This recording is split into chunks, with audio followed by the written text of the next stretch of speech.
Time for Monty in the Morning. Hey, yo, man. How the heck are you? It is the Monty Show, Tuesday, January 18th, 2022. Hey, little buddy. Hello. The frogginess is gone. Yes, you're alive and well. Dude, I slept. You got a bedtime life hack figured out last night. I slept 7 of the greatest hours of any man's internal combustion engine ever. Yeah. Rev that thing up, you know? Even though it says I only got 5 hours because I charged my watch. Yeah. I was asleep by 9:50. Let's go. And I did not wake up till 4:30. Hey, there you go. That was amazing. Russell Westbrook was awake last night. Rudy Gobert was not. We've got to talk about the Arizona Cardinals. Is it time to burn the Arizona Cardinals down? We'll talk about that. But first, Jake has an announcement to make. Yes. So you all have been asking for it. Here, let me go ahead and hit stop on the music. Let's go. You all have been asking for it. So here we are coming through for you guys as I unravel this, thing for you guys here. So I'm more prepared. You want me to hold, how can you, hello. There it is. Okay, all right. Sorry, was unraveling the shirt. All right, so you got to pull your side a little. There you go. Okay. Merch drop. First merch drop. You all been asking for it. We got it. Hold it up in front of you. It's better on the camera to hold it up in front of you. Yeah, here. Let me get rid of my face. Give you the shirt. There you go. There it is. Can we see it? Can we see it? Yeah, there you go. Okay, so here's the important thing to understand. Limited availability. First merch drop. Okay? First merch drop. It's the first one. So a couple of things you got to understand. Can't keep doing these merch drops if you guys don't come through on your end of the bargain, okay? So the way it's going to work is to get one of these, again, very limited availability, first come, first serve, not holding shirts for people. You got to get in early. You're going to DM at The Monty Show on Twitter. We need address. We need full name. Basic information. Basic yeah. information so we can send it to you. And then size. We can work out size and all that. Yeah. So basically how this is going to work is we're not like professional merchandise sellers. So essentially everybody's asked us for shirts is what the number one thing was people wanted. Mm-hmm. It's a great way for you to support the show. The shirts are going to be $25. We don't make very much on that at all. It's simply a way to, obviously to brand the show, build relationships. But if we sell out of these shirts and we have about 30 of them, 20 of them? 20 of them. 20 of them. 20 of them. We have 20 of these shirts. If we sell out of them, we'll do more. People have asked us to really create things. We talked about trucker hats and blender bottles, and everybody wanted a T-shirt. So that's why we did a T-shirt. But in order for this to continue, we need you guys to support and buy those shirts. So it's first come, first serve. Sizes sell quickly, so just send me a DM on Twitter or Instagram, The Monty Show, MONTY, The Monty Show. And let's knock these shirts out. The design, by the way, is a professional artist. You can hold that up again. Okay. A professional cartoon artist did this for us. And it's pretty cool. It's awkward to see yourself as a cartoon, I can tell you that. Is it? It is awkward to see yourself as a cartoon. So there you go. Hit me on the old DMs, and we'll hook you up. What are some of the first comments saying? Brylark, there you go. Good timing, sir. He's the one who's been asking the most. Finally, we get some merch. Better late than never, I guess. LOL. It's about time. Well, okay, so here's another conversation. We do not filter our comments. I got essentially drilled on YouTube the other day because I delete comments. We never delete comments. If you curse on YouTube, they're going to delete your comment. So Riley basically said it's about MFing time. Well, hey, I'm just telling you guys, get in his DMs. There's not 100 of them right now. James Knight says, morning, guys. Love the merch. Way to go. Thanks. Appreciate that. Thank you. You love it so much. You should DM me, and we'll hook you up with we're going to – by the way, you will need Venmo. Hey, it only took me like 3 minutes to cough. You will need Venmo for this. That's how we are. That's the best business transaction that we could come up with. Yeah. So you will need Venmo for this. But let's talk Jazz basketball. We're going to get to the Cardinals. I see everybody talking Cardinals. Yep. Football will definitely be spent a lot of time today, but we need to talk Jazz real quick. Yeah. I don't know what happened to this team, but this is unraveling very quickly. If you are the Utah Jazz, and if you're a Utah Jazz fan, I'd be worried. Because this last night in L.A., I think, was easily the worst performance of the year by this basketball team. And I don't even know that it was close. And, Jake, when I look at some of the numbers on this game, I look at the fact that you shot 26% from three, 12 of 46, 36% on the whole from the floor. You're never going to win like that if you're the Utah Jazz. The things that concern me so much about this performance was that Donovan Mitchell, 0 of 8 from 3. Yeah. And they looked awful in the second half. You got beat badly when the Lakers went with LeBron James at center. So when the Lakers went small ball, the Jazz had no answer for that. And I continue to see this narrative of bad coaching decisions and adjustments by Quin Snyder. And I don't know that there's a fix, Jake. And frankly, I think you're looking at the end times for the current construction of this team. Yeah, I mean, I think it only makes sense, number one. I mean, where this team is at, they have championship aspirations, and they're just simply not that team. And I think, everyone, the first game Rudy came back, everyone was like, oh, my God, Rudy's the MVP. Without him, we're nothing. Like, Don just wants to leave. I saw that all over Twitter. And I think, the reaction to Rudy coming back was obviously positive. But then I look at this Laker game and I look at his performance, and it's like, hey, man, the Lakers really were not consistently playing a big. They weren't consistently playing somebody that could legitimately defend Rudy. And I look at his totals, and it's like, all right, yeah, you had 19 and 16, which is a great game by most people's standards, but we all know, you guys even know, Rudy's capable of like 25, and we've seen him do 25 and 20 before. So last night, I was expecting one of those kind of performances, being that you're playing a team that runs a ton of small ball.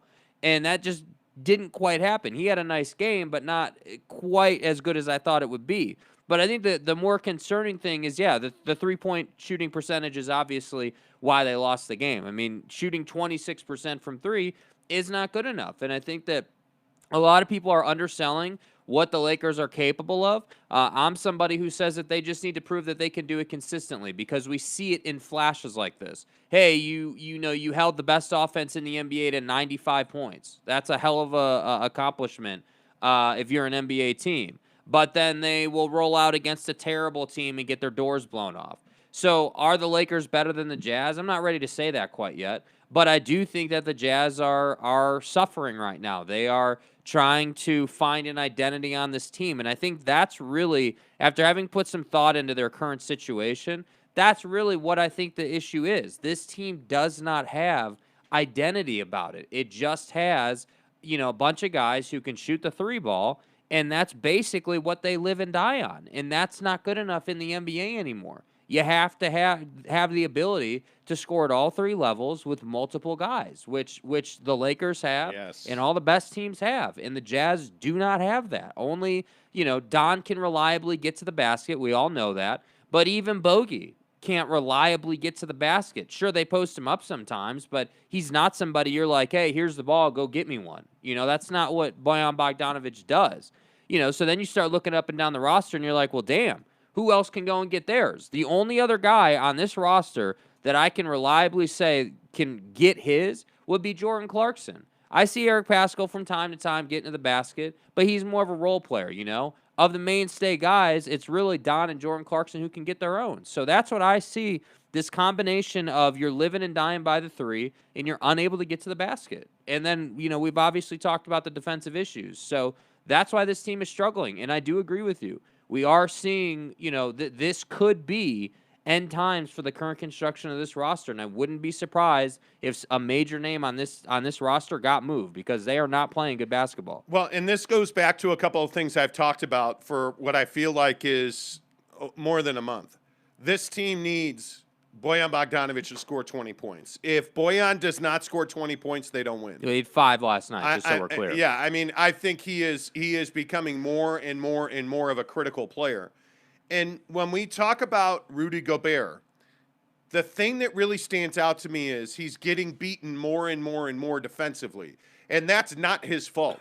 It is because the perimeter defense on this team is really awful. The Russell Westbrook dunk last night was a product of no-help defense.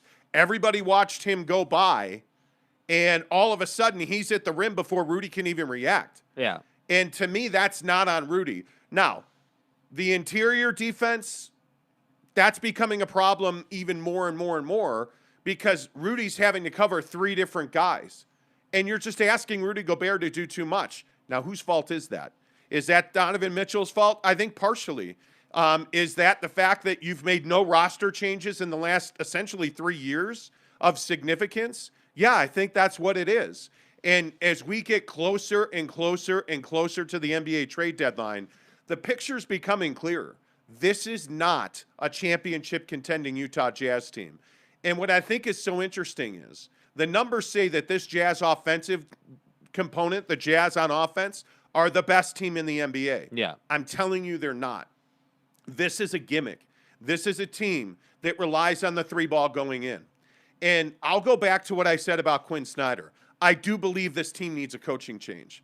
And I say that because I don't understand why Jordan Clarkson was in the game for such a prolonged period of time in the second half when he very clearly could not hit water from a boat. Mm-hmm.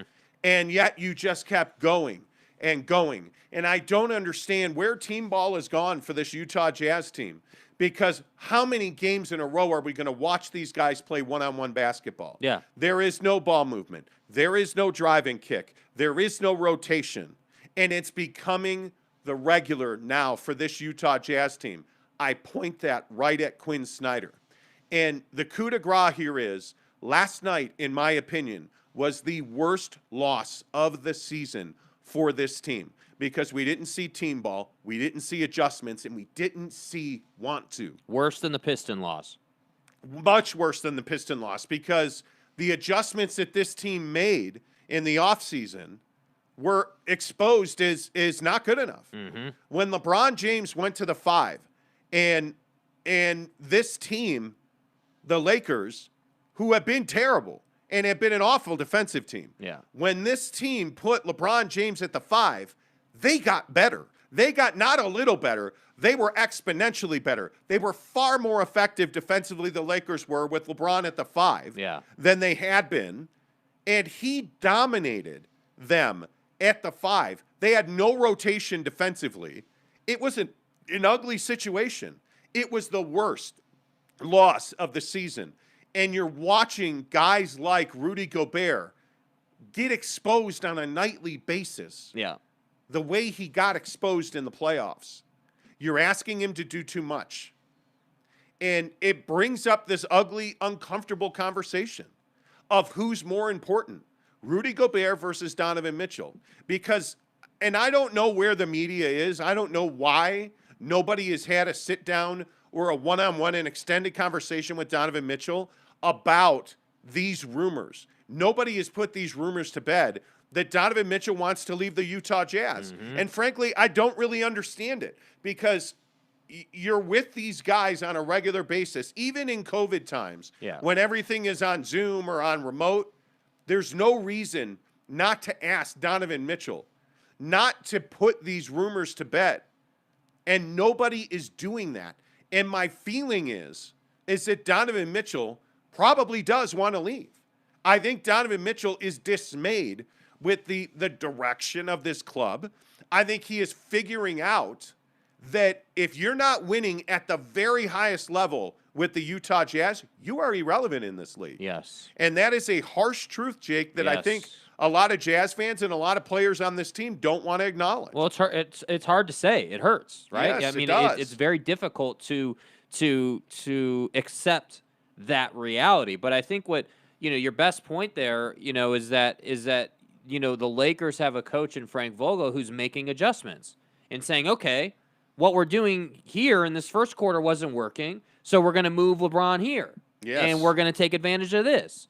And I think, Quinn, on some level, is not able to make those kind of adjustments the way Frank Vogel or a lot of other, NBA head coaches are because of the roster. But at the same time, your point about Jordan Clarkson is well taken. What was that last night? Why we've had this conversation before, I know, but like, why are the young guys not getting more of an opportunity? Why is a guy like Eric Paschal getting 4 minutes last night? How does that happen, dude? Like, that's what I want to understand. And so, I just think that, like I said at the beginning of this, I just think that when you look at the Utah Jazz, they don't have identity. They don't have, like, okay, this is how we play the game because this is what wins us the game. And that starts with the head coach. And I think your point about ball movement is a perfect example.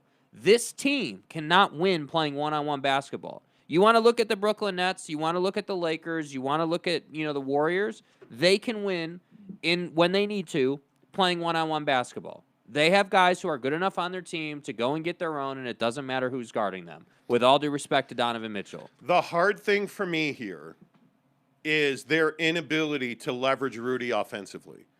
And this, again, I think goes back to this Donovan Mitchell, Rudy Gobert relationship thing, whatever this is. And this goes back to, Rudy molesting microphones at the beginning of COVID and, supposedly, allegedly having a falling out with Donovan over spreading COVID to the team.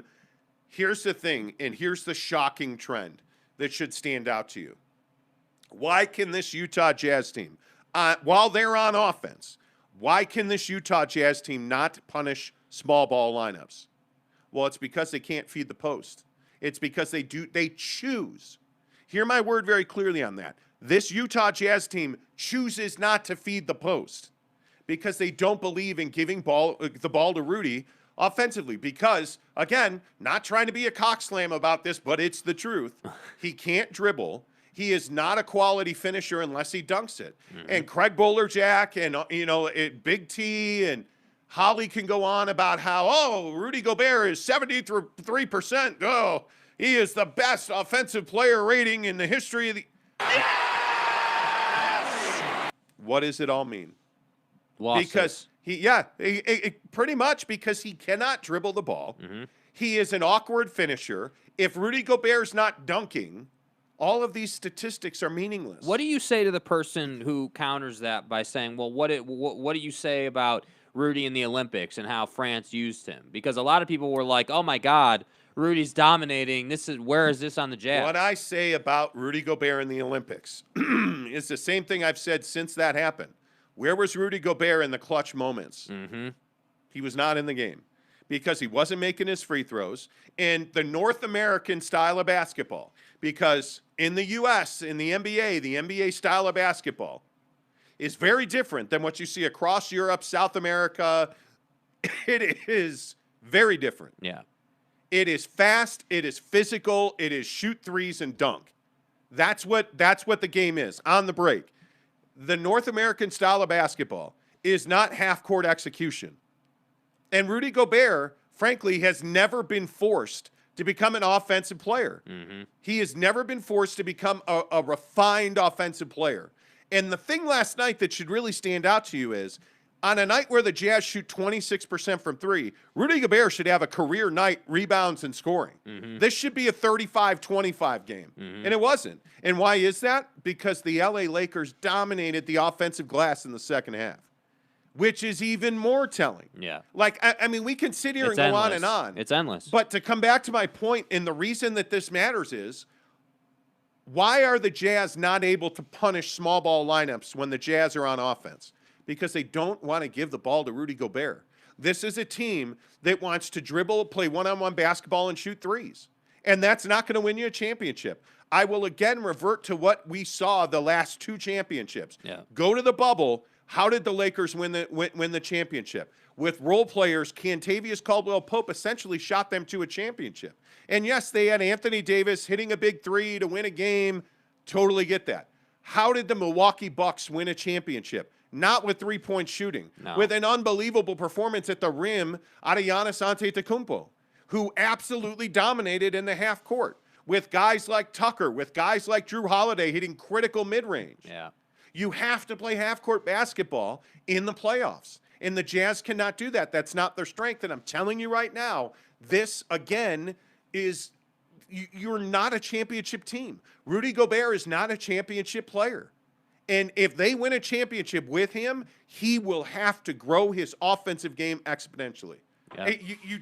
There's no way to get around the fact that his teammates don't want to give him the ball.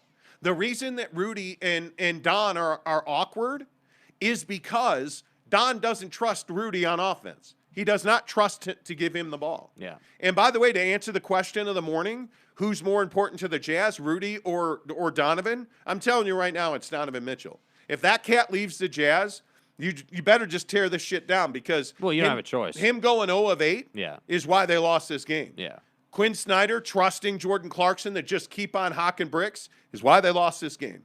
That performance last night out of Rudy Gobert was not even a bad performance. But a good performance from Rudy Gobert does not win you games. And not to keep rambling or ranting about this, but I'll say it again. He can be had defensively. Being an elite defensive player at the rim in this league is not nearly as valuable as being an elite offensive player at the rim in this league. Rudy Gobert is a fabulous defensive player. Fabulous. Great rebounder. Fabulous rebounder. It's meaningless at the end of the day because he can't win you a championship. Yeah. Because most guys don't want to give him the ball. Mm-hmm. Okay, I feel better. Good. All right. What are the comments got? Okay. Hi. All right. Where do we begin? Wow, a lot of you commenting this morning. Appreciate that. Andy U says, would you rather play Phoenix or Golden State in round 2? I'd rather play right now. I don't want to play either one of them because the performance that we're watching out of Devin Booker right now, I mean, he is turning into one of the elite offensive players in this league. Mm-hmm. And he put up 48 last night. The guy just listen, since that hey man, let me slurp it up. All the dripping and trimming. If you felt these balls Since that mascot incident in Toronto, he's been unstoppable. Yeah. And why? Because he embraced it. He's had fun with it. It's his avatar, right? Like Devin Booker, and he's everything I said he was. Yeah. The guy is. Do you see the mid-range that he's? Everybody's talking about how well he's shooting the three right now. Mm-hmm. Do you see the mid-range game that Devin Booker's developed with Chris Paul on his team? Yeah. Chris Paul has taught Devin Booker how to play the mid-range. It's incredible to watch Devin Booker's development in the mid-range. I don't want to play them. And here's the problem with the Golden State Warriors right now. They don't have Draymond Green, and now they're playing faster than they were with Draymond Green. Mm-hmm. And he's not there to play point forward. And Clay's just getting warmed up. And he hasn't even played his best basketball yet. Yeah. Clay's not close to who he was. So, excuse me. The answer is neither. If I had to take one or the other right now today, give me Golden State because Dre's hurt. There's more ways to beat Golden State than there are Phoenix. I don't want to play the Phoenix Suns in any way, shape, or form. Andy also says, I blame the LA loss on back-to-back. No. Okay. We're not doing that. Everybody's We're on not back-to-backs. doing that, dude. You didn't get beat last night because you were tired. That's not what happened. So should we blame the Denver win on them being on a back-to-back? No. Oh, we don't want to do that, No. though, because that's not convenient. It doesn't matter that you're on a back-to-back. You are a better team than the Lakers. Well, unless they have a bunch of guys who play on the perimeter well. Did you see the stretch in the second quarter, I think it was, where Talon Horton-Tucker just took over? Just took over. And the thing that should scare you is, I'll go back to the Miles Turner incident with the Pacers. Yeah, with Rudy. Who's scared of Rudy Gobert in this league? Nobody. Russell Westbrook is arguably one of the worst offensive players in the league. Right. And he just threw down all over you. Yeah. You want to talk about body? I mean, catching a body. That was one of the worst facials I've ever seen. He threw down. Yeah. and happily took the technical foul. I'm a man. And that was unbelievable. Yeah, dude. It's everything you want. I mean, come on. Does it justify all the, elbow shoot the ball off the top of the backboard shots? Probably not. No. But that was a hell of a dunk. That's what you expect out of Russ. Greg Hawkins says, howdy, all gentlemen. Nice gains, Monty and Jake. Yeah, how about us putting up 105-pound dumbbells yesterday? I just roll into the gym, I do my thing, and I leave. Yesterday at the gym was crazy because, and we should probably save this, but we have not been lifting consistently. Well, Jake has not been lifting consistently. So you keep saying this. We have been lifting consistently. We'll save it. We'll Do you even lift? We'll espouse about our gains later, Hawk. Nice to see you. Andy says 26% on 42 3-pointers. Yeah. That's why you lost. Yeah, but he's saying that this is the guy who said they lost because they were tired, and he's saying that they didn't shoot well because they're tired. And that's just not true. No, that's just not how it works in the NBA. When dude. you live by the three, you die by the three. Yeah, man. It's not. You cannot have it both ways. I'm so glad you brought up the Denver game. You can't say, oh, well, that was a great win on the road against Denver, and man, what a win for this team. Oh, well, when they lose, it's because they were on the back-to-back. On that dunk, you have to understand, he went by Royce, Bogey, and then dunked on Rudy Gobert off of a pick and roll with LeBron James.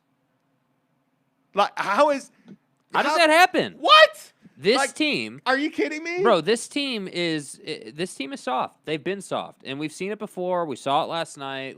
That's why I say, we can go at this 1,000 different ways, and they are incredibly soft. Yeah, we can go at it 1,000 different ways. Listen, I don't want to get in a street fight with the Lakers because I think LeBron James, okay, he's not the toughest guy. Okay, I don't want to throw hands with Russell Westbrook, Dwight Howard. What do you bench? Yeah, I want nothing to do with Dwight Howard in a fight. I mean, I look at that team and that's a tough physical team. I'll drop that motherfucker. I mean, you can say what you want about LeBron James. Meet LeBron at the rim, and 9 times out of 10, you're going to lose. I'm going to get medieval on your ass. It is what it is, man. Marilyn Newman says Don needs to stop shooting so much and start passing. To who? Quin Snyder. Well, that's interesting. But Quin Snyder has lost control of this team. They are playing one-on-one basketball. There is no team ball. There are no sets. There are no rotations. There's not. Admittedly, when Don's off the floor, I agree that, when it's Mike Conley and Rudy Gobert, Mike is one of the only guys that's willing to actively involve Rudy Gobert in the offense and consistently run plays to set Rudy up to dunk. Mike Conley's one of the only guys willing to do that. Jordan Clarkson's a black hole, and again, I not to say I told you so, I would trade Jordan Clarkson. We had a riot on this show 2 weeks ago when I said that, and you can trade the 6th man of the year. Twitter's been going crazy. You can trade the 6th man of the year. Well, but it's true. You can trade the 6th man of the year. Yeah. Yes, you can. James Knight says, why is LeBron allowed to constantly or consistently push through screens? Not to mention a lot of superstar officiating. Again, that's the excuses. NBA. Excuses. That's the NBA. I think last night's loss was because of back-to-back and a 3-hour plane ride. Come on. It's the NBA, man. Everybody deals with that. Yeah. I wonder if Don is putting those rumors out there to get the front office to make some changes a little faster. Maybe. I don't know. I wouldn't. I again will stick and stay with. I don't think they're going to make significant changes at the deadline. It's possible. I don't think so. This kind of play encourages significant changes. I think it encourages significant changes in the summer. Wow. Because I think if you're a Jazz fan and you want to win championships, A, you better realize that's not going to happen now. And B, I think you should hope that you rip this thing to the ground. You should hope that Danny Ainge is here to do one thing, and that's completely remake this roster. Yeah. I think you have to look at it that way. Yeah. Greg Hawkins says, as Jazz fans, we're used to disappointed maybe next year. Might as well be our permanent mantra. We are the Cincinnati Bengals of the NBA. That's every day. Yeah, the difference is they actually win playoff games. Frank H. says the defense gets worse every year for Utah. Yep. James Knight says, I saw something last night that was very concerning. It was the Jazz inability to match teams when they get physical. That's very true. I think the Jazz, and it's because and I think it's what Andy you was saying, or somebody was saying, that they are soft, and they are soft. I mean, I will give him credit, and he was DMing me about it last night. The Nye guy's been exactly right. I mean, listen, the Jazz are not that team.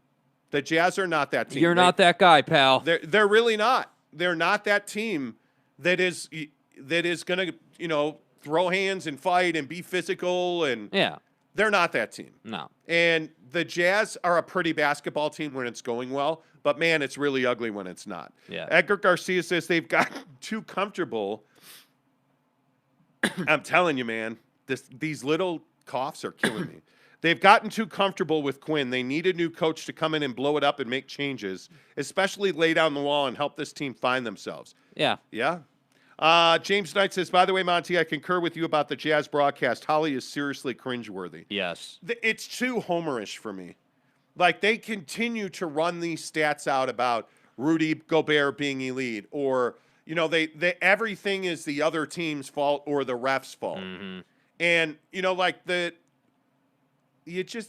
anyway. Like talking last night, talking about how the technical foul on Russ was egregious. It's arguably the dunk of the year in the NBA. Yeah.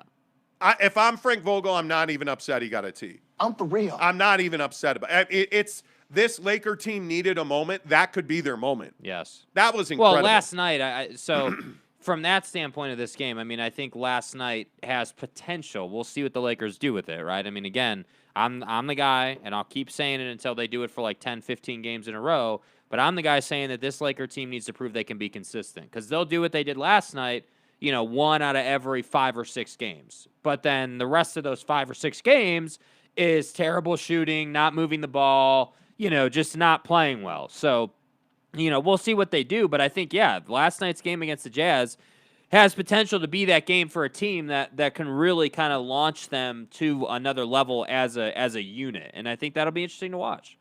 Yeah, NBA Stats says the Jazz were minus 22 in the small ball lineup. Against LeBron at center and the Lakers small ball lineup, the Jazz were minus 22 against that lineup, according to NBA Stats. Sorry, folks, that's what it is. That's not being tired. You were minus 22 with LeBron at center. Pack your shit. Let's go. That's unbelievable. Just go home. I just continue to say again, where is the offense? You're the best offensive team in the NBA. Where are the sets? Where's the rotation? Where's the driving kick? Is it not a glaring thing that they never run sets? Yeah. I mean, you don't play to your strength, which is three-point shooting. And three-point shooting is the best of you and the worst of you. And again, I don't understand what Quin Snyder's trying to do with was he trying to prove a point with Jordan Clarkson last night? I mean, I don't know, dude. I don't get that you at can't all. Try to, justify dumb decisions. And I think last night that was just not good basketball. That's the best way I can say it. They did not play winning basketball last night, and the Lakers did. Just reading the box, Jordan Clarkson, 2 of 13 from the floor, 0 of 6 from 3. 5 fouls again. Did you notice when he doesn't shoot well, he's in foul trouble? Yeah. That's his team, though. That's his team. Bojan Bogdanović, my 20-point guy. Yeah. 1 of 9 from the floor, 0 of 4 from 3, 5.6 times, 2 turnovers. Makes me want to puke. And, of course, the egregious one is Donovan Mitchell, 6 of 19, 0 of 8 from 3, 13 points, 7 dimes, 8 boards. How many turnovers did he? I hate looking at box scores on phones. 4 turnovers. Yeah. I mean, What else is there to say? I don't even know what when Kevin says just throw this loss out. Can you just throw a loss out like that? You don't throw losses out against teams like the Lakers. You want to throw the Pistons loss out? Okay, cool. Yeah. You want to throw out losing to Minnesota back-to-back. Okay, cool. You were tired, and they've got track stars on their team. If you want to tell yourself some story about why you're losing these games, cool. Go ahead and be my guest, but I'm not going to do that. And I'm not trying to be cold-blooded or be, a hard ass about it, but we're way past. Dude, we've been covering this team for what? I mean, this iteration of the Utah Jazz for what has it been? 3-4 years now? Yeah, like 3-4 seasons. I mean, the bubble version of this team, the way they were playing basketball was so much better, dude. You're talking about a team that went, what did they go, 7 games or 6 games with the Jamal Murray Nuggets? Like, they would lose to that Jamal Murray Nuggets team now. And that's the thing. They've taken a step back, and that's what's concerning. I look at, hey, you just lost to the Lakers at their place in a game that you should have won. Surprisingly, you were in control of this game at the half. You could have at the half. You felt like the Jazz were going to win this game. Surprisingly, as much as I do not like the local Jazz media, Tony Jones is the only guy that I really respect who covers the Jazz. Everybody else can go do whatever, right? But last night, what do we get out of the local Jazz media? I thought it was really surprising. Hey, this is a game that this team should have won. Hey, this is the worst loss of the season. So it's funny now what happens when the local media starts changing the narrative. It's not just us saying it, and if you pay attention, you will see everybody else is starting to come around, which tells you that hey, this is becoming a bigger and bigger narrative. And earlier in the show, for those of you who are just tuning in, we asked the question, why is no one asking Donovan Mitchell about these rumors about him leaving? Why is it not being brought up? Why is it being put on the back burner? Because I don't think anybody wants to have the tough conversation right now about the fact that this team can't win anything. That's just what it is right now. Yeah, I don't disagree. Mr. Mitch says, credit where credit is due. You guys have been nails on the Jazz. And Monty, your take on Mike Conley being their best offensive player, it was never more obvious than last night. Yeah, Mike actually played well. I do think he's been their most consistent offensive player, and I do think he's having one of his best years offensively. And it's great that he's not injured. Yeah. It's awesome. Yeah. And I know we're only at the halfway point, and, we still got a lot of season left to play, but it's been great that he has not been injured. They just, unfortunately, are not putting it together. That's the frustrating part. And I don't want this to be a thing where we were right, the Jazz are terrible.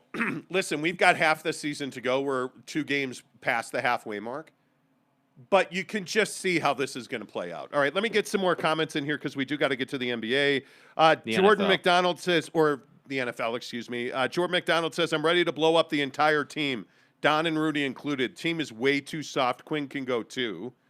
Daryl says, is Ainge meant to blow it up? I think isn't. I think he is meant to blow it up. I'd agree. Andy Yu says, we got out hustled by Stanley Johnson last night. But so I think that's a great point, though. We see this. The out hustling thing, I think it's a great point because you see it all the time. You see it almost on a nightly basis with this team. It just doesn't get talked about because they win the game. Nobody talks about, hey, Cade Cunningham torched you. Hey, Darius Garland absolutely torched you. My guy in Minnesota. Anthony Edwards torched you, right? You have all of these younger guys like, and I know Stanley Johnson isn't a younger guy, but you have a lot of younger guys, a lot of role players who come out and outwork the Jazz, and you see it a lot, man. Now, Greg Hawkins. Greg? Please do not attack Greg Hawkins for this following statement. And when I woke up this morning, I was feeling pretty dangerous. I'll read his previous comment first. Okay. We changed the coach before. We changed the owner. We totally revamped our lineup. Among endless other changes, still nothing. It's disappointing, but that's the Jazz. Okay, everybody. Okay, that was fine. That was fine. Okay. Please put your hands at 10 and 2.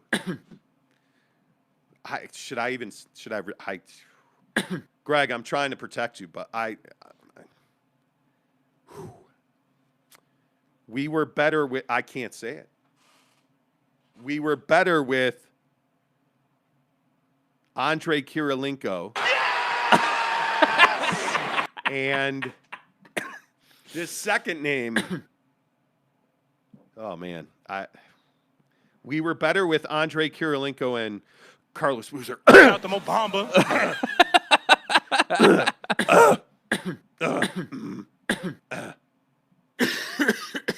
Maybe it's the Dayquil, because I thought he wrote Carlos Boozer. He's a bum. Greg?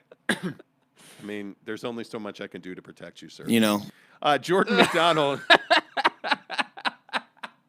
He said Andre Kirilenko. Wow, the comment dump here is amazing. His standards don't matter. Yeah, well, Jordan McDonald says, I like Dom, but his floor game sucks. Jeremy Bolton says, good morning. Anyone else done with the Jazz? Just me. Good times. Okay. By the way, don't forget to get our new T-shirt that we dropped today. Yeah, merch drop. For all of you Let's run just through it getting again. here. Go ahead. Tell them the rules again. Here's the shirt. Jake will hold it up. Limited edition, the Monty Show T-shirt. You have to DM me on Twitter or Instagram. This is a Venmo only. We've only got 20 of these shirts. First come, first serve. Everybody's been asking us for merch and T-shirts and stuff. We did it. If you would like, they are $25. It's not a profitable venture for us, but hey, it's great branding, and you guys wanted shirts. There you go. Hit me on Twitter or Instagram. Twitter DM. The Monty Show, Monty, The Monty Show. And let's roll. And if these shirts sell well, we'll do new designs. And, a lot of people asked us for things like blender bottles was a big thing that people asked us for. And this is kind of a test run for us. We're dipping our toe in the water with the shirts. So if these do well. If you guys shoot a high percentage from 3, we'll roll out some more opportunities. These are Jazz fans. Let's not say that. Yeah, sorry. Yeah. James Knight says teams are figuring out how to play Donovan by blitzing him in the high pick and roll and getting out of his hand, or he turns it over. That's true. Yeah. I still don't understand why Quinn doesn't force feed Gobert to work on offensive moves and blow out wins, Brylark says. Greg Hawkins says Monty just spitting truth right now. Being a Jazz fan sucks, Tanner says. Tyler Hopkins, good morning to you. He says, the way I see it, Donovan Mitchell would do well in another market. There are tons of teams out there that would love to have Don. Hold on. I agree with that. Is Tyler Hopkins new to the show? I haven't heard that name. I think there's a lot of new viewers today, so we appreciate that. New videos. Thank you guys for being here. Please give us a thumbs up if you're here watching this right now. Subscribe. It really helps the channel grow. Hit subscribe. By the way, we are going to have another big giveaway contest coming. What's up, motherfuckers? Yeah, we don't play around on this show. Now, I will say we'd like to give away a PS5. To give one away, we have to have one. Now, we gave one away probably months ago in the summer. Yeah. To, I can't remember her name in the Philippines. We've given away By the way, we saw our guy Cody Strickland. Yes. On, what was that, Sunday? Yep, Sunday. We saw him at Sundays at Wingers and hooked him up, and you saw the picture on social. So we do have another giveaway coming. We just have to procure By the way, item. all the affiliate links as well. I mean, we have a whole laundry list of things in the description. Yeah, and thank you, Karen. Karen, I don't know if that's your real name, but Karen said we appreciate the show, buying a T-shirt. You can support the show in a number of ways. Like we have affiliate links in the description below. If you're listening on podcast, absolutely. The affiliate links are in the description of the podcast every day. We appreciate you guys supporting the show. Tanner says Jordan McDonald moved the team to Las Vegas. Tanner says, McDonald, don't tell the Jazz fans. Man, Las Vegas would be a lit Jazz town. Yeah. Don't move the team out of Salt Lake City. Mr. E says, it got to a point that I would rather start with a new coach like Sam Cassell. Why does everybody want the Jazz to hire Sam Cassell? I don't know, dude. That's not the first time I've heard that. Come on. Snyder is not a coach we need, and this season is over anyway. Oh, come on. Relax. Is Quinn? Now that's just not the way to go. Tanner says, is Quinn officially on the hot seat? I can't imagine he's not. I mean, I just can't imagine he's not on the hot seat. I think everybody from Danny Ainge down, anybody not named Danny Ainge who's below Danny Ainge is on the hot seat, honestly. Yeah. Jordan McDonald says Booker has a more diverse offensive skill set, post up in mid-range, and can finish with his left. He also plays defense. Don doesn't. Wet like on book. Andy Yu says Monty, Bogey, Ingles, Clarkson are not good defensively. If we trade one, I choose Ingles. I think you're going to wind up revamping the lineup altogether. I mean, none of those guys are. Joe Ingles is done. Yeah. Like, I have a lot of respect for who Joe is and what he means to the club, but Joe is done. Yeah. I look at Bojan Bogdanovic. He is a valuable guy, but he can't give you 20 points a night. And on this team, for them to win consistently, Bojan Bogdanovic has to be a 20-point-a-night guy, and he's oftentimes the fourth option on the floor. Yeah. And which I don't personally understand. Yeah. And it's because you don't run offensive sets, and he's not a domineering personality. Yeah. So Bogey's not going to demand the basketball. Like Don goes and gets the ball. Yeah. Jordan Clarkson gets the ball and shoots. Mm-hmm. He doesn't care what you think. Yeah. That's not who Bojan is. Bogey and Clarkson are way too valuable offensively. Okay. Andy Yu says Cody Martin should be a target. He's shooting 40% from three and averages a steal and a half a game. Well, He's a and great young, defensive and player. He's athletic. Great defensive player. Yes. Jeremy Bolton says trying to watch the Lakers is like watching James Harden and Chris Paul on the Rockets. It's unwatchable.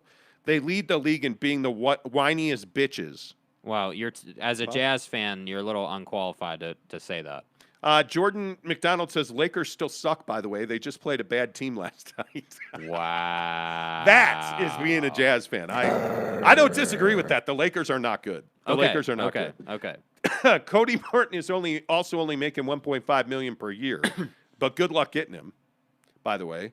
Brylark says, I wanted no part of trading Clarkson before last week, but now he's the only guy that is going to give me a ton of value to make the roster better. I think Bojan Bogdanovic has significant value. You got to trade Joe Ingles. I mean, he's got an expiring contract that can bring you some salary in return. Yeah. What you need to do, you need to be unemotional about these guys.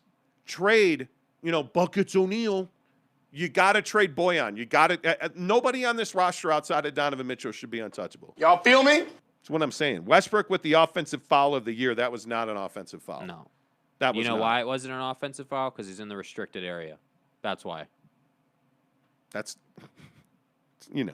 Jordan McDonald says -22. Thank you, Jordan Clarkson. Exactly. Braden Christensen, what's up, my man? Horrible loss. I know it was back-to-back, but no excuses if you're supposed to be a championship team. That's what I'm saying. Isaiah Thomas on NBA TV said the following about the Jazz. Their window for a championship is closing quickly. Eric DeVera, it was a bad shooting night, but Laker-wise, jumping them in the arc. As good as Quinn is, maybe it's time that he goes that goes for Jingles, too. The Jazz need Westbrook, LOL. Stop it, Coach Lovren. Eric DeVera says, I love Jordan Clarkson since I'm Filipino, but understand his role is to score quick buckets. If his shots are not dropping, I don't get Quinn on prolonging him on the floor. Totally agree. Agreed. Totally agree. All right, make sure you give us a thumbs up and a like. Appreciate you guys being here. Subscribe to the channel on YouTube. It really helps us grow. By the way, if you're an audio podcast guy, whether you're watching on YouTube, go ahead and search The Monty Show on Google. You'll see all of it. Anywhere you get a podcast, iTunes, Google, We're Spotify. everywhere. Our Spotify audience is really picking up. We appreciate that. Anywhere you get a podcast, just search The Monty Show. Monty, The Monty Show. Kelsey Hamer says trade the whole damn team. Yeah. There you go. Yeah. Josh Lovren wants to know if Jazz fans still want Dame. Well, now that he's out for the year with surgery, probably not. Let's talk about the Arizona Cardinals and the LA Rams. Rams house. Rams. Okay. The Matthew Stafford trade worked out pretty well last night. Yeah. I'm more interested in what's going on with the Cardinals. Now, as you can see, there's not much hope for you left. Drunky the Clown, their general manager, actually had done a pretty good job. But what fell apart last night? Mm-hmm. Humphreys got owned on the at left tackle. You had a guy in verticality, Kyler Murray, little Kyler. Verticality. Who just, it was shocking that Kyler Murray was not ready to play on that stage. It's too big of a moment for him, clearly. And I think that's probably the best way to put it. It's too big of a moment. He didn't have that experience yet. And I think that, what I think the thing is, the thing that this team's not going to be able to run away from is that you went 1-5 the last 6 weeks of the season. You were playing bad football on bad football on bad football. And we told you guys that was a thing heading into this game. I specifically said, hey, the issue for this Cardinals team right now is not that they can't beat the Rams.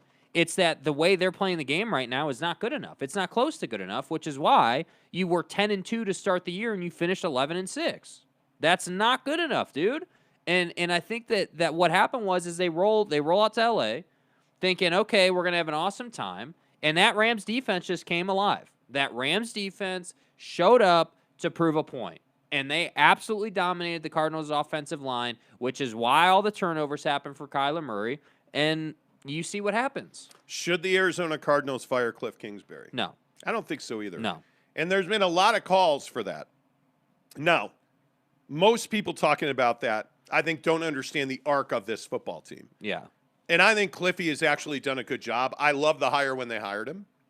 I think when you have a guy like Kliff Kingsbury, you're going to draft a guy like Verticality, right? Little Kyler fits right into that offense. I should stop calling him Little Kyler. He looked a little last night. He did look little. But the question that I have is, can Kliff Kingsbury build a culture and a mentality, which in the NFL, I think it really matters. Like culture and mentality, mental toughness, belief, ownage by players is critical in the NFL. In football in general, it's such a team sport. You need 22 guys on the same page. And it's very difficult to get that. And when you have understanding that football hurts, see Buda Baker last night, Jesus. But when you have that, you understand that now you go from needing 22 to probably 52 to really make a roster work, right? That 53rd guy is kind of interchangeable, but in the NFL, you need big-time buy-in. Can Kliff Kingsbury seed that, grow it, and then take this team to the next level? I think he can. Here's my question, though. Do you believe that Kyler Murray is a championship caliber player? After yesterday, I don't believe that he is. And he's going to now have to do something that very few quarterbacks in the NFL have ever been able to do, which is get crushed in the playoffs, bounce back, and be a big-time performer. And I just don't know that he's capable of doing that. See, now I view Kyler a little bit differently than that. I look at Kyler and I say, hey, you know, this is somebody who came into the league and was highly scrutinized because of the baseball, football thing, right? Yes. If you think about it, if you go all the way back to the beginning of his career a couple years ago, that was the whole – think about what the Cardinals had to do if we go back even one step further. You're talking about a guy in Kyler Murray who the Cardinals moved way up in the draft to get, cut their current guy who they had just drafted last year to bring you in. So he's already under pressure immediately when he steps on the football field. Okay, there's that. Then, not only that, then they brought in first-year head coach and Kliff Kingsbury to partner with that. So the point I'm getting to here, and why I think that Kyler is somebody who is capable of being, you know, a championship caliber player, is this guy's been playing football through adversity his entire NFL career. He's been spotlighted the entire time. Now, like, he's done really well. There's been improvement every single year, but something happened after the first, 12 weeks of the season.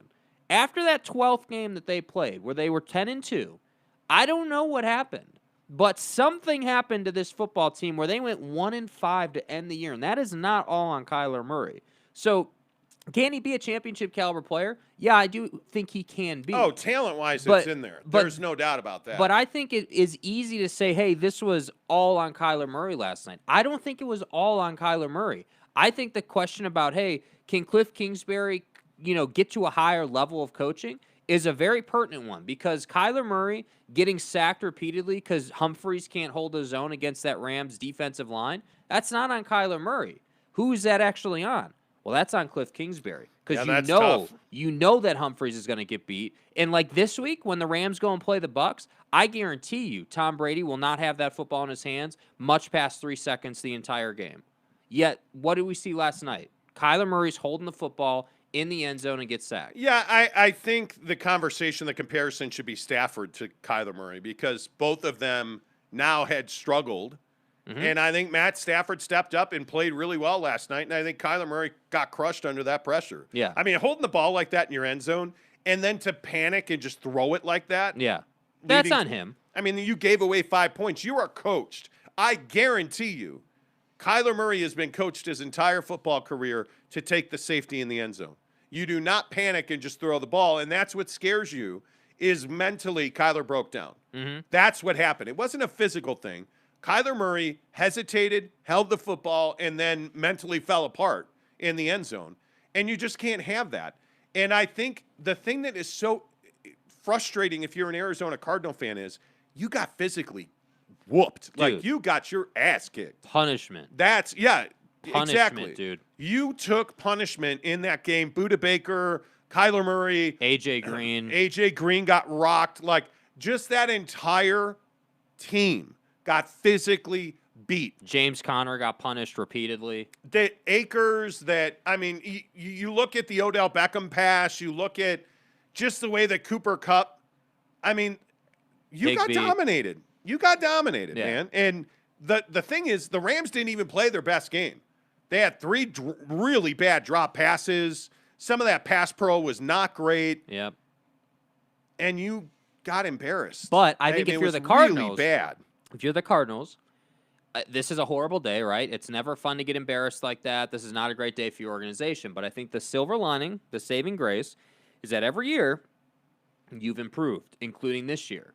This year was an improvement over last year. Yes, it was. And this year can be viewed. If I'm Steve Keim, I'm not changing anything on this team.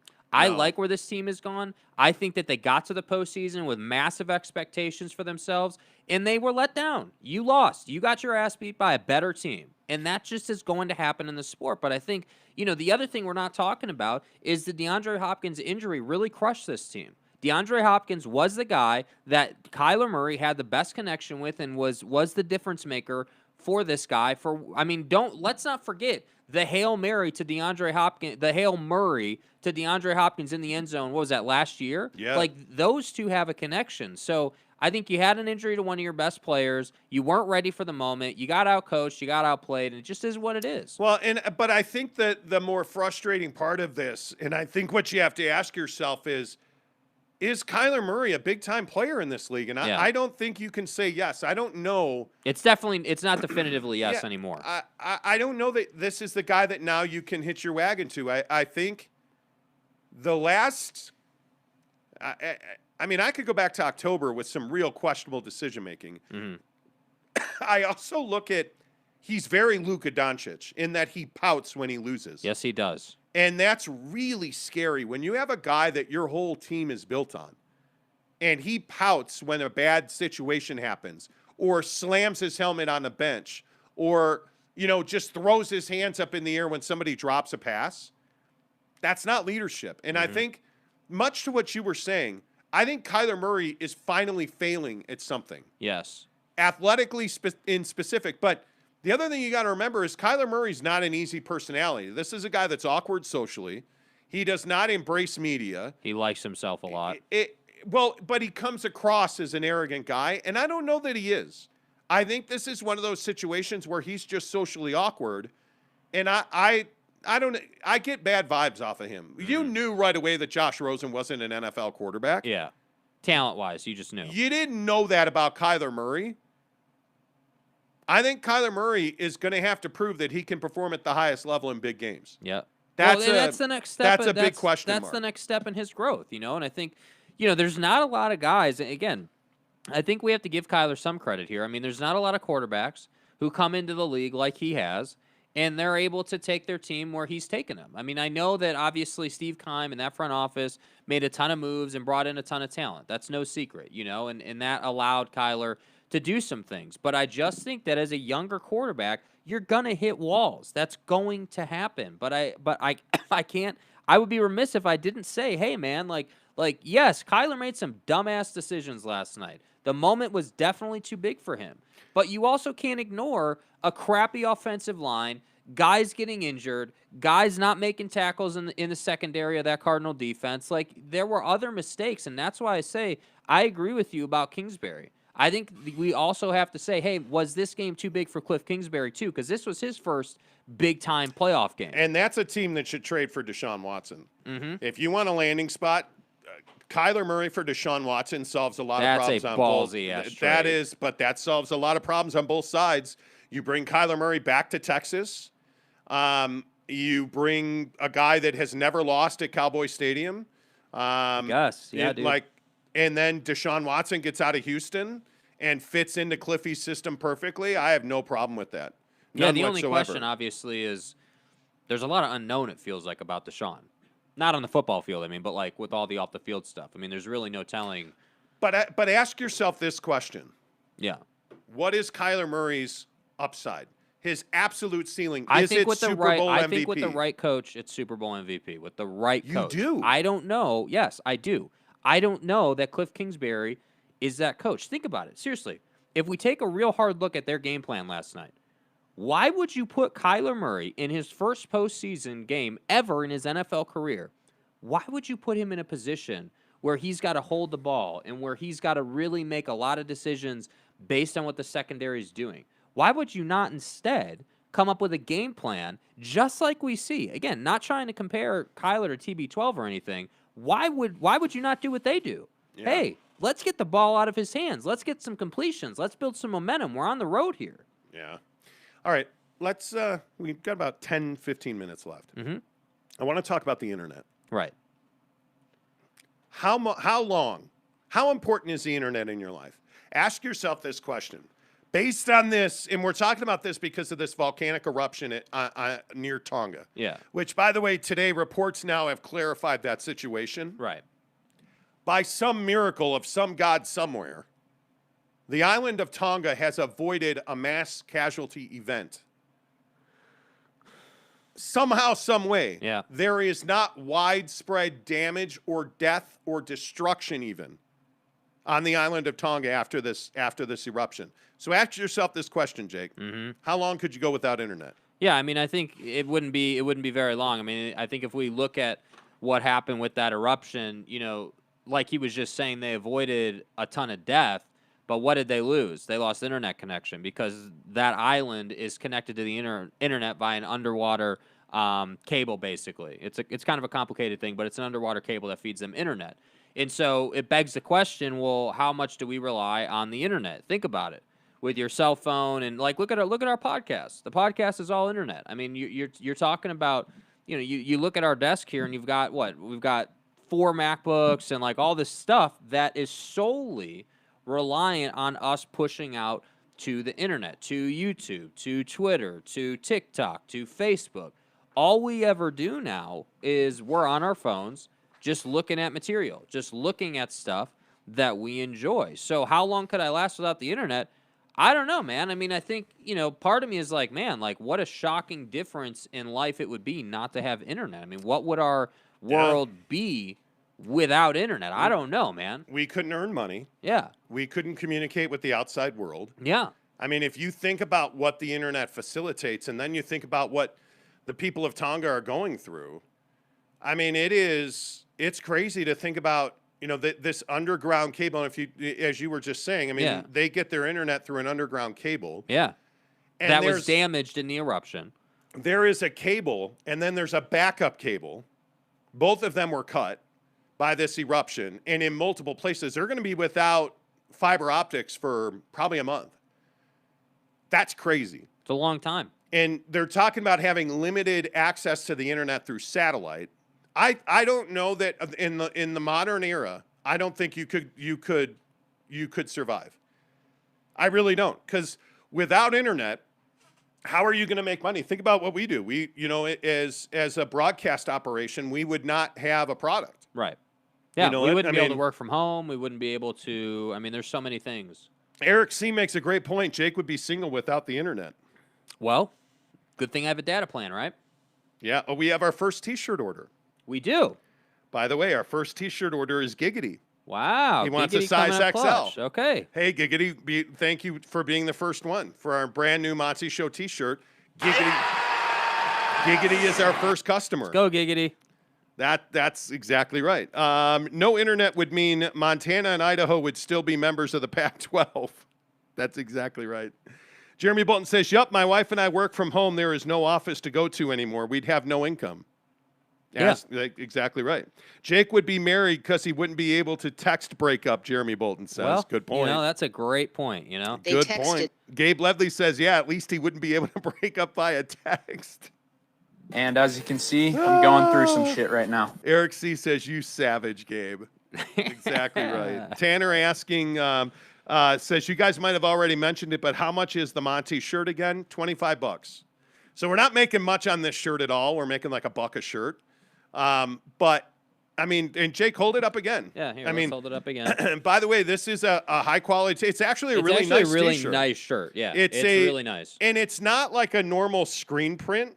It's actually it's sticker quality graphic. So it's actually really well done. We paid a little more for it. And what did they? It's called like heat transfer. Yeah, it's a heat transfer. Yeah. So it's like a sticker. It's great. I mean, the shirt's a high quality shirt. Like I said, you can put that down there. And we have 16 of them left. They're $25. And again, if you know, a lot of people asked us for that. we'll keep doing it as long as you guys keep buying them. We'll keep doing it. And we'll change the design and stuff. But they are $25. You need to DM me on Twitter, The Monty Show, MONTY The Monty Show, or Instagram, MONTY The Monty Show on Twitter or Instagram. And we're doing this by Venmo. If you don't have Venmo, we could probably make other arrangements, but Venmo would be best. Venmo would absolutely easy to be set best. up a Venmo. It takes like 5 minutes. Because Marcus said, what if I don't have Venmo? Do you guys do PayPal? I mean, we could do PayPal. We would prefer to do Venmo, but hey, it is what it is. We'll figure it out, but we would prefer Venmo if possible. Yeah. So DM me and I can hook you up with that. But they're asking, what is your Venmo name? Somebody asked. Jeremy Bolton may have asked. The Monty Show. Yeah, it's the Monty Show. Literally the Monty Show. Yeah. So just go ahead and hook it up, Venmo style. I'm pulling out the Venmo. The Monty Show _ at the end of it, because my actual, the Monty Show _ when you're searching it, the @ is the Monty Show _ The Monty Show _ yes. Is the. But you can't miss it. It's got the T-shirt logos, the profile picture. It's got our banner picture. Like, here we go. I knew this was going to come up. Okay. Fat Jesus said, "I want a large. I need a new shirt to wear while I pleasure myself." Well, cock-a-doodle-doo. You knew that was going to come. Yeah, I mean, we talked about jerseys last week.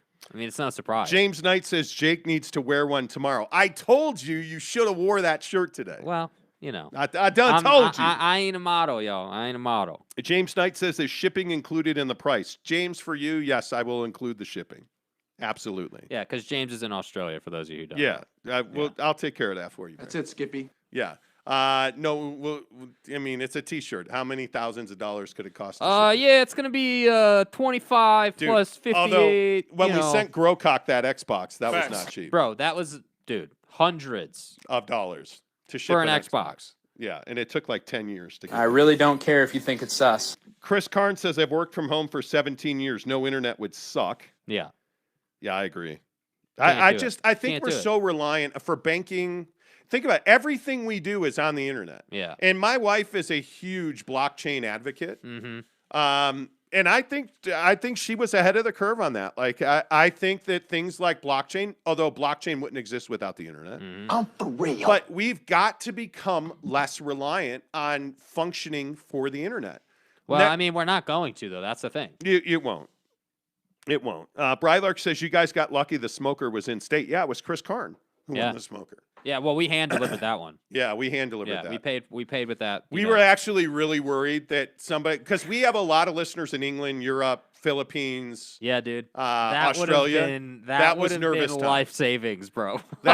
We were actually looking for distributors in Europe in case somebody over there won. Yeah.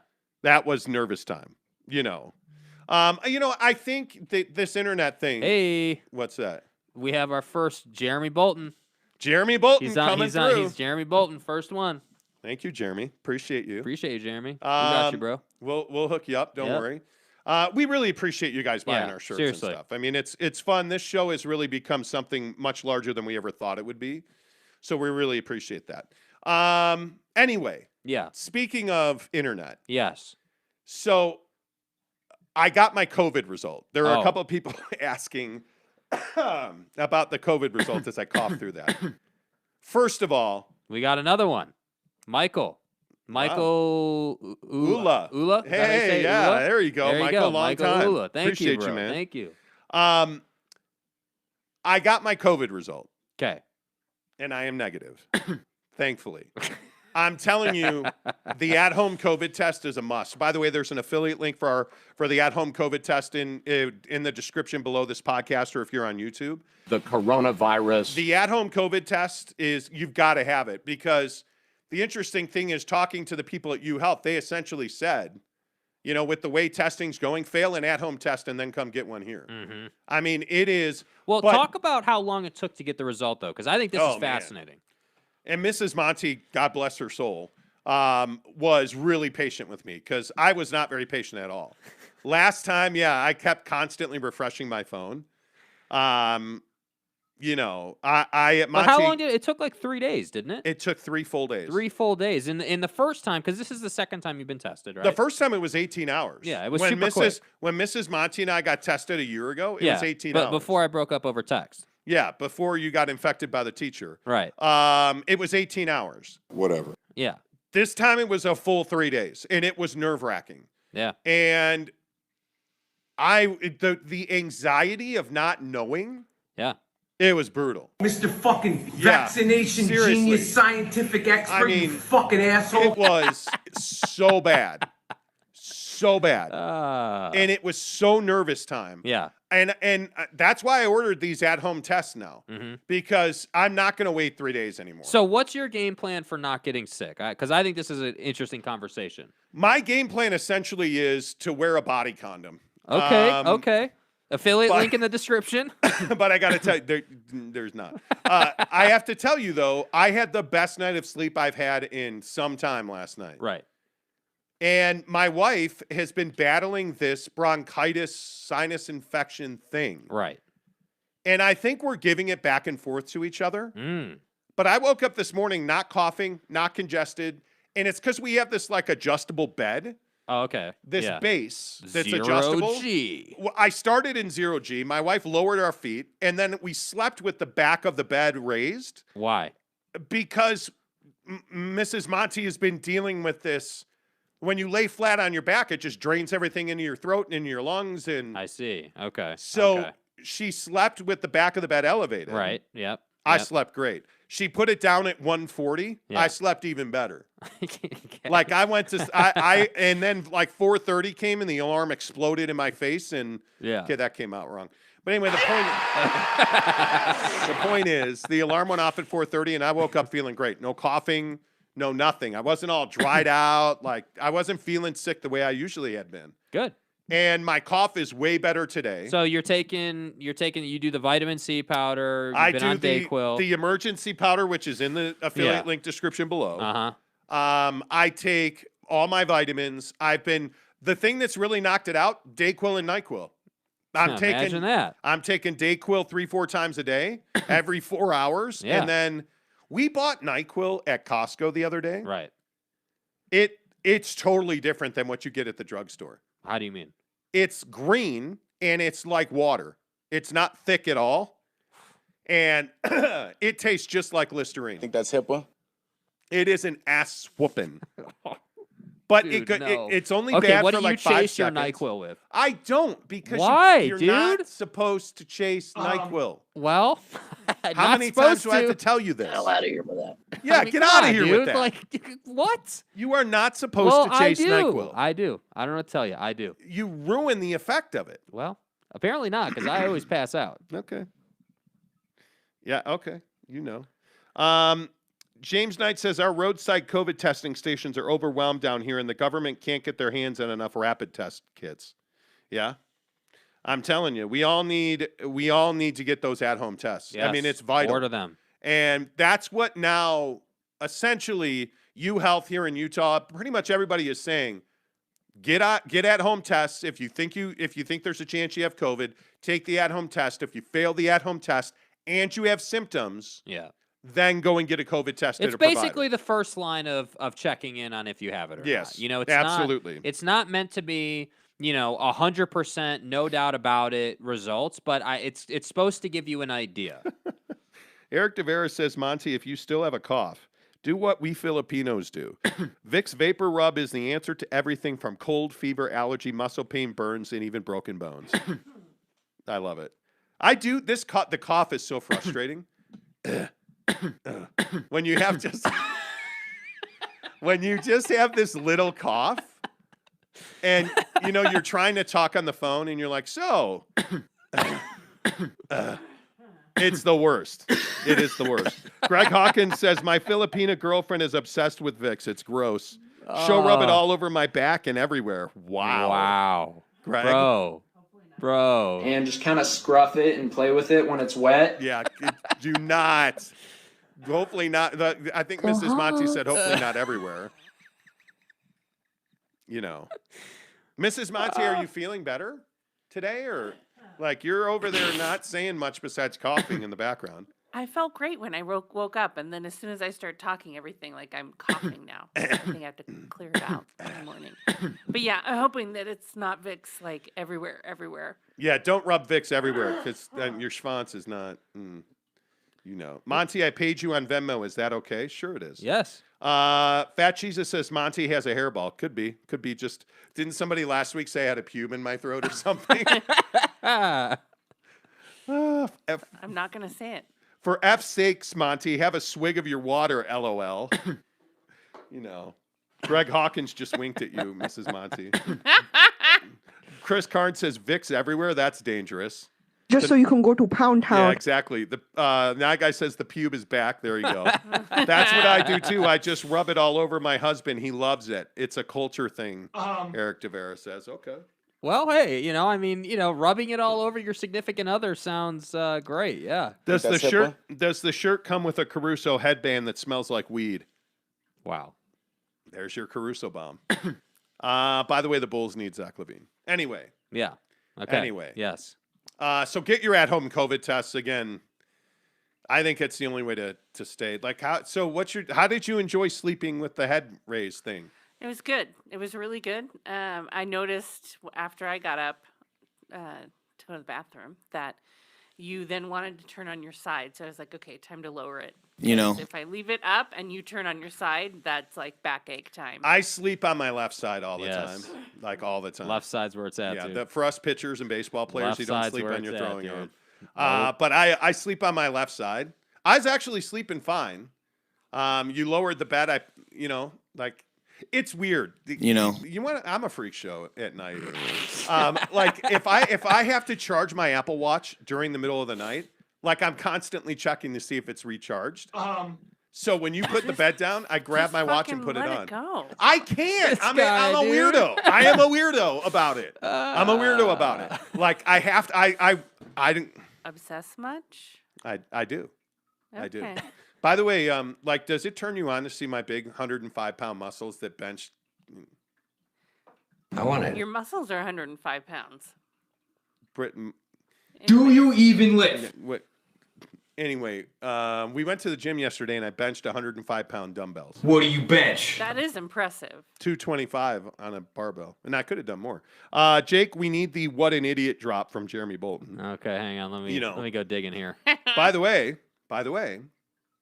I think it's pretty impressive that at 76 years old, I can still bench 105 pounds. Yeah, do you have your AARP card yet? I'm actually eligible at 40. I'm going to be 49.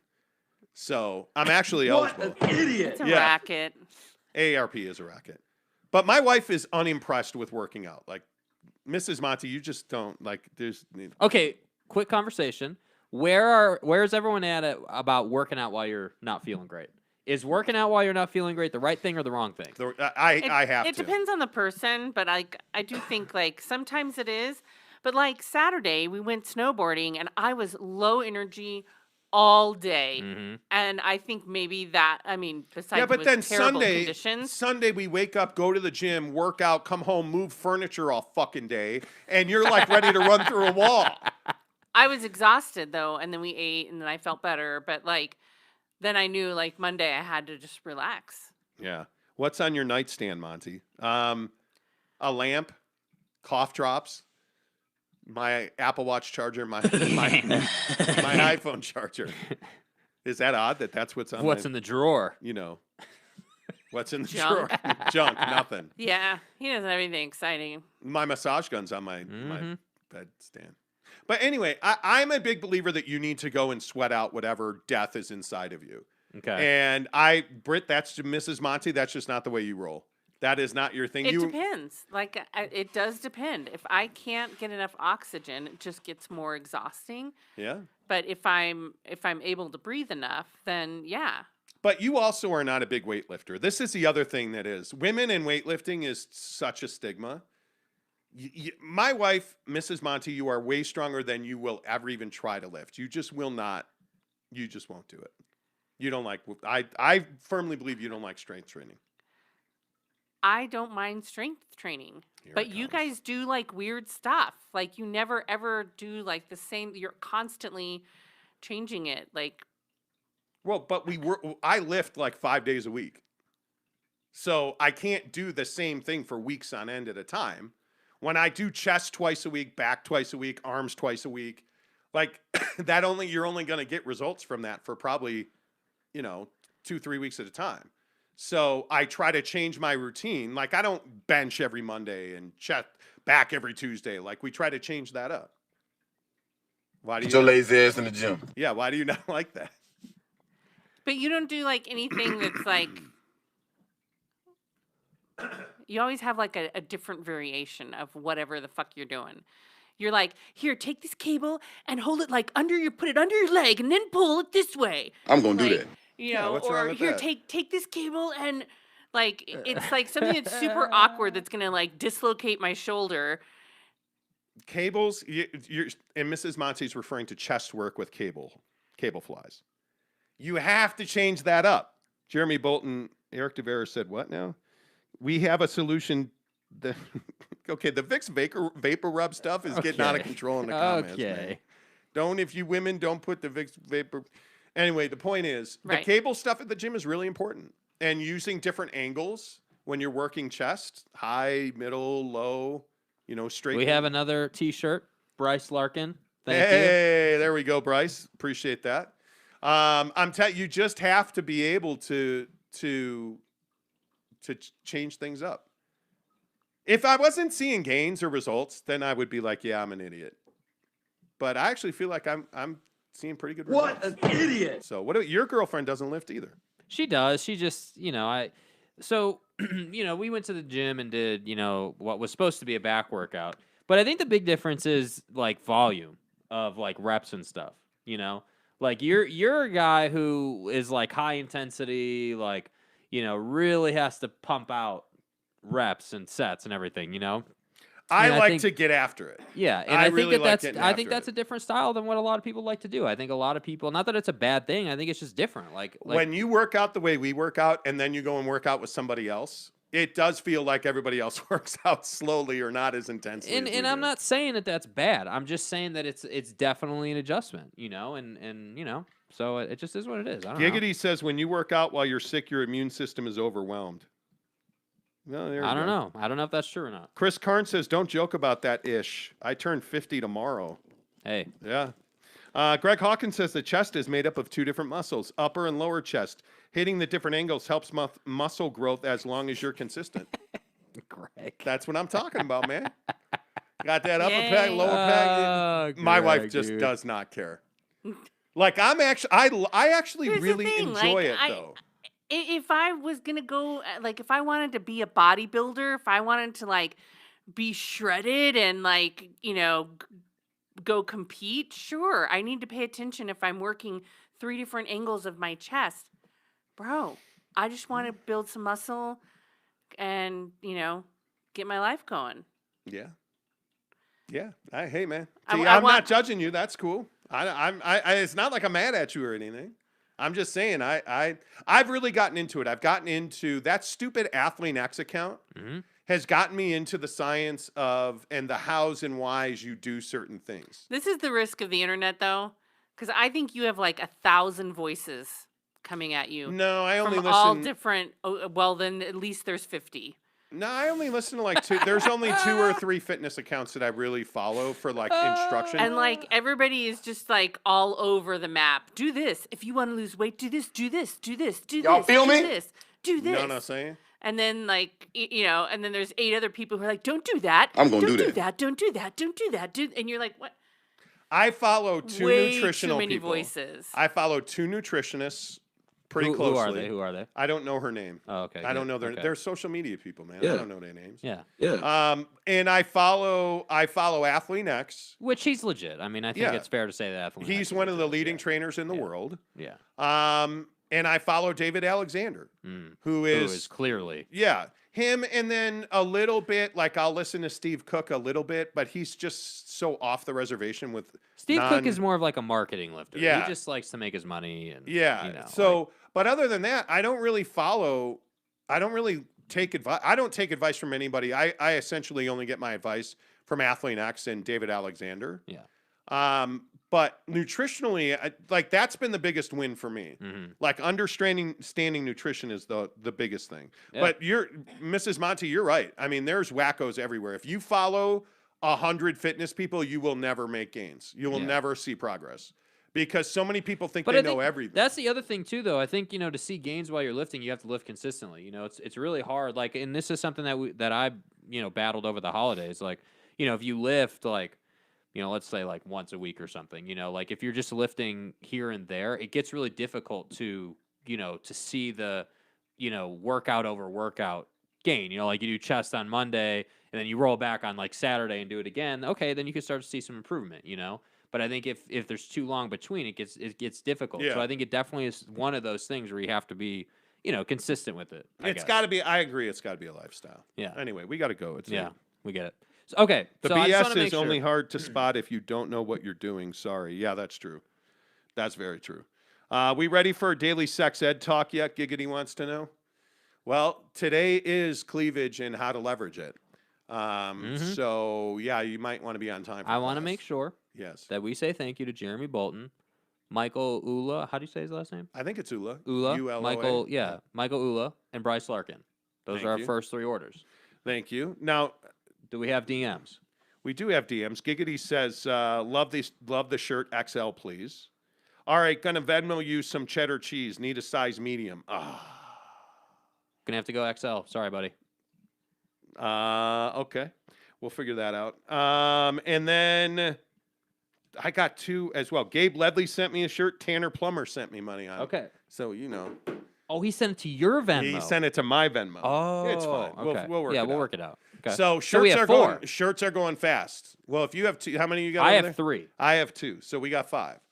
So we've sold 5 shirts. Mm-hmm. So get so on we've board. Got like 12 left. We've got 12 left. So get on board. Mrs. Monty, you are the voice of reason, Eric says. We have to take care of our husbands. Don't get her started. Only XL guys? Guys.